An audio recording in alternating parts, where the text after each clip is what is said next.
I think for a lot of people it's a moral issue, and people are stuck in. Actually, speaking of change, we have a terrific story by Mike Grunwald in the issue about how the Obama administration used behavioral economics, social science, to induce change in people, and that they had this secret group of behavioral economics and scientists who met all during the campaign to talk about how to help get out the vote, how to help people change the kind of choices they made. So, for example, it begins with this anecdote about how do you get out the vote.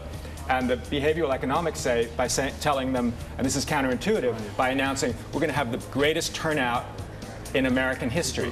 Because psychologically, people actually like to conform and behaviorally do what other people do. Brilliant. So it actually enhance turnout. That's Manchurian brilliant, potentially scary, but yeah, that's fascinating. Well, but I mean, it's like what we do on our 401ks and health plans, where there's a default choice and we don't change it. So make sure the default choice is the healthiest and best choice. All right, Rick Stengel. I'm boring everybody. No, I'm being rapt, and you're not. I can't wait to read that. I was just going to the Manchurian candidate thing because that's behavioral science.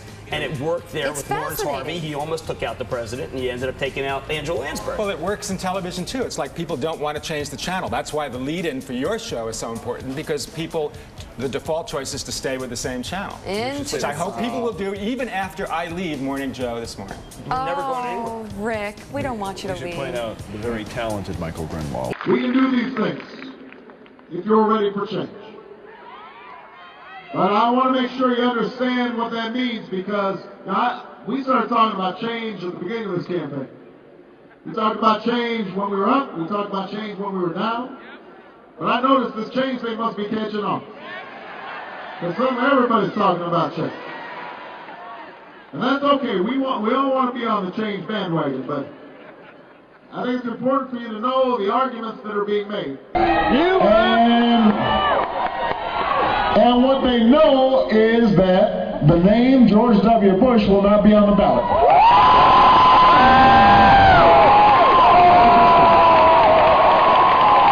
We're excited about that. We're excited about that. We're happy.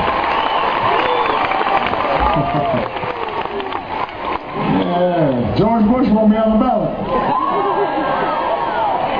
The name of my cousin, Dick Cheney, will not be on the ballot.